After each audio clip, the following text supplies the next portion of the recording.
नमस्कार मैत्रिणींनो, तर इथे बघा हा जो ब्लाऊज आहे तो 44 साईजचा ब्लाऊज आहे. तर याच ब्लाऊज विषयी मी तुम्हाला टिप्स सांगणार आहे, कारण बऱ्याच त्यांच्या कमेंट आलेल्या होत्या की 44 साईज बोटनेक ब्लाऊज साठी शोल्डर आणि मुंडा किती घ्यायचा.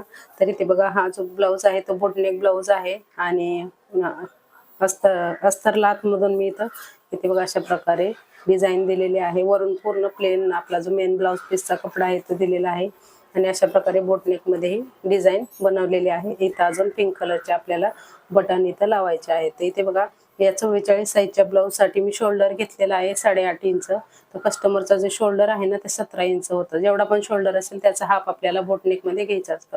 तर 17 इंचाचा हाफ मी इथं 8.5 इंच शोल्डर घेतलेला आहे आणि इथं 3 इंच मी तयार शोल्डर पट्टी ठेवलेली आहे. तर स्टिच करण्यासाठी इथं मी 4.5 इंच शोल्डर पट्टी घेतलेली होती आणि बाकी जसं राहतो तो आपला गळारुंदी असते.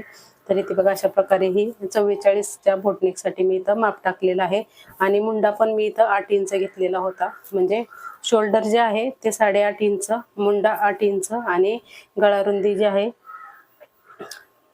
ती 4.25 इंच अशा प्रकारे ही गळारुंदी घेतलेली आहे. अशा प्रकारे इथे बघा अशा प्रकारे हा ब्लाऊज इथं रेडी झालेला आहे. इथं अजून शो बटन लावायचे आहेत पिंक कलरचे आणि इथे बघा अशा प्रकारे खूप सुंदर अशी याची साडी आहे.